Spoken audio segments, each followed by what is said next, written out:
শরীয়তের আইনে কাদিয়ানীদের একমাত্র শাস্তি মৃত্যুদণ্ড। কুখ্যাত কাফের কাদিয়ানীদেরকে রাষ্ট্রীয়ভাবে অমুসলিম ঘোষণার দাবি আদায় করবে, হোক বিএনপি হোক জামাত, যেই ঘোষণা দিবে তাকেই নির্বাচিত করে বাংলাদেশের ক্ষমতায় পাঠানো হবে। মুসলমানদের মৌলিক দাবি আদায় না করা হয়, যেই সংবিধানে সেই সংবিধানও মানি না, সনদও মানি না।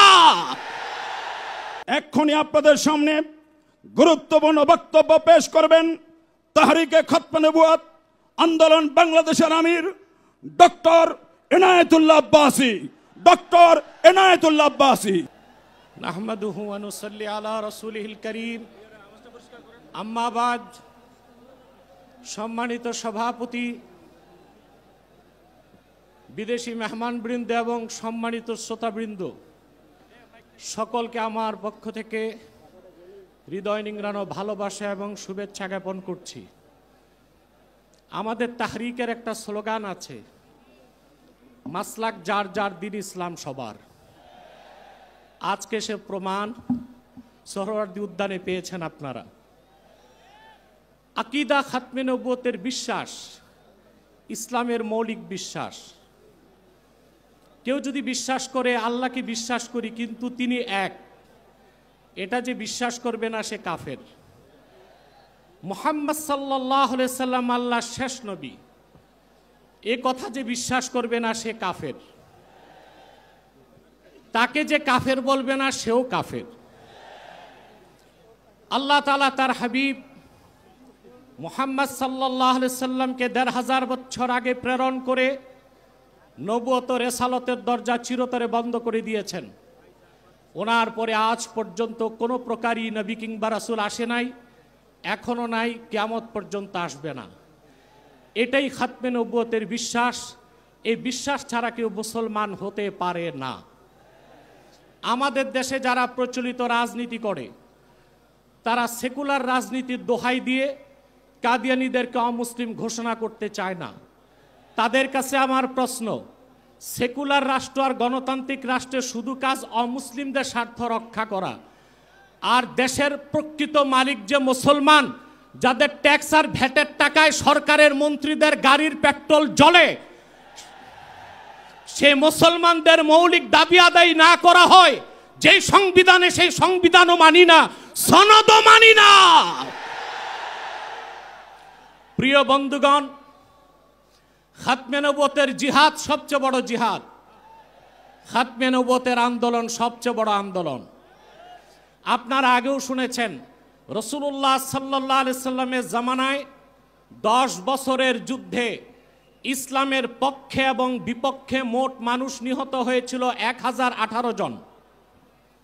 আর সিদ্দিক আকবরের জামানায় মুসাইলামাতুল কাজ্জাবের বিরুদ্ধে যে অভিযান হয়েছিল, সেই যুদ্ধে 1000-এর উপর সাহাবী শাহাদাত বরণ করেছিলেন। যুগে যুগে মিথ্যা নবুয়তের দাবিদাররা যখনই এসেছে, উম্মতের মুসলমান তরবারি দিয়ে ফায়সালা করেছে। ইসলাম পরিপূর্ণ হওয়ার হাজার হাজার বছর পরে ইংরেজ আমলে এক শয়তান, ইংরেজদের পা চাটা গোলাম মির্জা গোলাম শয়তান কাদিয়ানী নবুয়ত দাবি করেছিল। তাকে আমি গোলাম আহমদ বলি না, কাফের কখনো গোলাম আহমদ হতে পারে না। কাজ্জাব কাদিয়ানী ছিল গোলাম শয়তান কাদিয়ানী। 1908 সালে আল্লাহর গজবে সে ধ্বংস হয়ে জাহান্নামের কুকুর হয়েছে। তার অনুসারী কাদিয়ানীরা বাংলাদেশে এখন ব্যাপক উৎপাত করছে।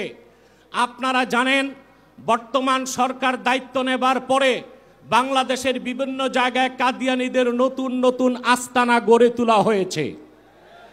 কাদিয়ানীদের আস্তানা পাহারার জন্য সেনাবাহিনী, পুলিশও মোতায়েন করা হয়েছে।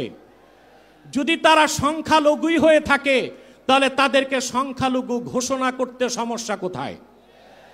এদেশে তো হিন্দু, বৌদ্ধ, খ্রিস্টান আছে, আমরা কি তাদেরকে অমুসলিম দাবি করো বলি? তারা অমুসলিম পরিচয়ে আছে। তাদের উপাসনালয়গুলোকে আমরা মসজিদ বলি না, গির্জা বলি, প্যাগোডা বলি, মন্দির বলি। কিন্তু কাদিয়ানীরা ইহুদিদের চেয়ে নিকৃষ্ট কাফের, তারা জিন্দিক। জিন্দিক বলা হয় সেই কাফেরকে যে প্রকাশ্য কাফের, নিজেকে দাবি করে মুসলিম। সেই জন্য শরীয়তের আইনে কাদিয়ানীদের একমাত্র শাস্তি মৃত্যুদণ্ড। যেহেতু বাংলাদেশ সেকুলার রাষ্ট্র, আমরা ছোট একটা দাবি করেছি, তাদেরকে অমুসলিম ঘোষণা করতে হবে। এই দাবি আপনারা কিভাবে আদায় করবেন? ঐক্যবদ্ধ হয়ে বছরে একটা কর্মসূচি দিলেই হবে না। আমি মনে করি এই ময়দান থেকে কর্মসূচি হওয়া উচিত। কুখ্যাত কাফের কাদিয়ানীদেরকে রাষ্ট্রীয়ভাবে অমুসলিম ঘোষণার দাবি আদায় করবে, হোক বিএনপি হোক জামাত, যেই ঘোষণা দিবে তাকেই নির্বাচিত করে বাংলাদেশের ক্ষমতায় পাঠানো হবে। আপনারা রাজনৈতিক দলের নেতৃবৃন্দ ইসলামী রাজনীতির দোহাই দিয়ে যারা আন্দোলন করেন, আপনাদের কর্মসূচিতে কেন ঘোষণা দেন না সংসদে গেলে কাদিয়ানীদের অমুসলিম ঘোষণা করবেন? পশ্চিমারা খেপে যাবে। ভারতের তাবেদারি, যুক্তরাষ্ট্রের তাবেদারি করে কেউ ক্ষমতায় যেতে পারবে না। যদি যায় ক্ষমতায় টিকতেও পারবে না। এক সাগর রক্তের বিনিময় হলেও বাংলাদেশে কাদিয়ানীদেরকে রাষ্ট্রীয়ভাবে অমুসলিম ঘোষণার দাবি আদায় করা হবেই হবে। ওয়া আখির দাওয়ানা আনিল হামদুলিল্লাহি রাব্বিল আলামিন।